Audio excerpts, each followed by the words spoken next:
Ewo! One that shall never end.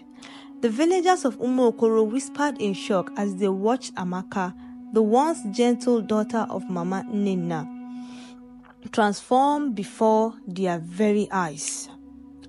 Amaka was known for her beauty, her skin glowing like the morning sun, and her smile capable of melting even the coldest hearts. But beneath that beauty was a hunger, an insatiable greed that would soon lead her down a path of destruction. Her mother, Mama Nina, was a poor but hard-working woman who sold roasted plantain at the village markets. She always told Amaka, "My daughter, contentment is better than riches gotten by trickery. What is yours will find you." But Amaka was not the type to listen. She dreamt of fine wrappers, golden earrings, and a life where she would never lift a finger to work. One fateful day, news spread that Chief Ebuka, the wealthiest man in the village, was searching for a second wife. His first wife, Chinaza, had not given him a male child, and he was desperate for an heir. Amaka saw her chance. Adam, Mama Nina warned, shaking her head as Amaka sat in front of the mirror, rubbing shea butter on her skin. "Be careful, my daughter. Riches without peace is like a river that flows but never quenches thirst." But Amaka laughed. "Mama, leave all this your old people's talk. I cannot continue suffering like you. I was meant for a better life." And so, with a heart full of ambition, Amaka set her sight on Chief Ebuka. She paraded around his compound, her wrapper tied tightly around her waist, her beads jingling with every step. It wasn't long before Chief Ebuka noticed her. "Amaka, my beautiful flower," he said one evening, pulling her closer. "You will be the mother of my son. I will make you the most envied woman in this village."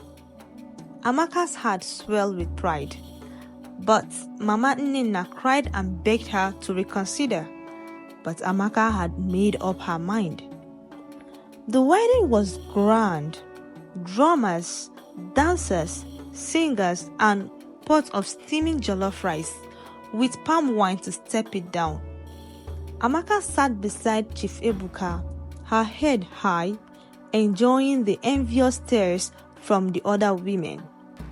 But if only she had known. That night, as she lay in her new bed, something strange happened.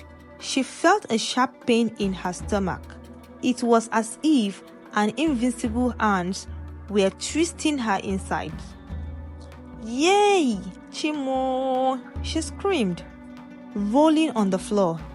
Chief Ebuka rushed in, his face pale. "What is happening?" he demanded. Just then, an old woman entered.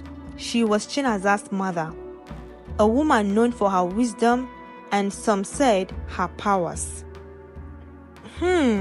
She sighed, shaking her head. "Greedy child, you think you could take another woman's home without consequences?" Amaka's eyes widened.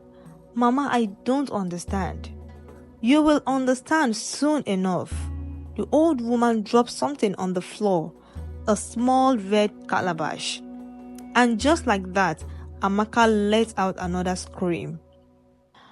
Her body began to change. Her once glowing skin turned dark and rough. Her fingers bent in unnatural ways. Her beautiful hair fell to the ground. The villagers gathered the next morning to witness the horror. Amaka, the once radiant maiden, had transformed into a shadow of herself. Mama Nina arrived. "I warned you, Amaka. I warned you." But Amaka could only cry, her voice in pains. "Mama, help me. I don't want this life." The old woman picked up the calabash and turned to Chief Ebuka. "You took my daughter's happiness. Now your new wife will know no peace." Chief Ebuka, filled with regret, fell to his knees. "Mama, please, tell me what to do." But the woman only laughed, a deep knowing laugh. "The spirit will decide." And just like that, she walked away, leaving Amaka in her misery. The days that followed were filled with sorrow. Amaka, once the pride of the village, now lived in isolation. The once envious women now looked at her with pity, while the men who used to admire her beauty avoided her like a plague.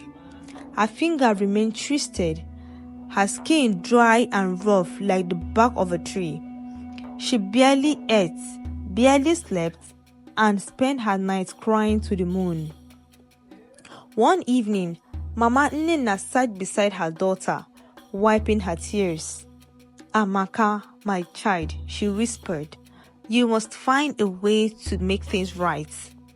"But how, Mama?" "The gods have punished me. I am finished." Mama Nnenna took a deep breath. "Go to Chinaza, beg for her forgiveness. A woman's tears are powerful. If she forgives you, maybe the gods will hear her cry." That was the hardest thing Amaka had ever done. But what choice did she have? The next morning, she dragged herself to Chinaza's house.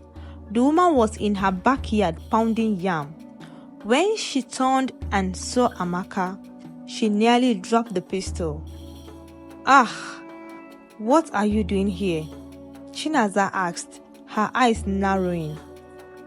Amaka fell to her knees, tears flowing freely. "Mama, please, I have wronged you. I allowed greed to lead me astray. Please forgive me." Chinaza watched her for a long time, her face unreadable. Then she sighed. "You took what was mine. You made me suffer, and now you are suffering too." Amaka wept harder. "Mama, I will do anything. Just tell me how to make it right." The older woman closed her eyes, deep in thought. Then she spoke. "Go to the river at dawn. Wash your hands and feet. Offer a sacrifice of kola nuts and palm oil. And most importantly, never again take what is not yours." Amaka did as she was told. That night, for the first time in months, she slept peacefully. By the morning, the villagers gasped in shock. Amaka's skin had begun to heal. Her fingers, though still weak, had started straightening. Day by day, she became stronger. And then, one fateful morning, she looked in the mirror and gasped. Her beauty had returned, not just in her skin, but in her heart. She was no longer the greedy girl who wanted wealth by all means. Amaka dedicated the rest of her life to helping young girls in the village, warning them of the danger of greed and jealousy. She never married Chief Ebuka and instead found peace in a simple life. As for Chief Ebuka, he remained cursed with misfortune. No matter how much wealth he gathered, it always slipped through his fingers like sand. And Chinaza, she moved on with her life, knowing that karma had done its work. Greedy is a fire that burns the hand that feeds it. What is not yours will never bring you peace. If you were Amaka, would you have dared to return to Chinaza to beg? Let's hear your thoughts in the comments. And don't forget to like, share, and subscribe for more powerful African stories like this. See you in our next story. Bye-bye.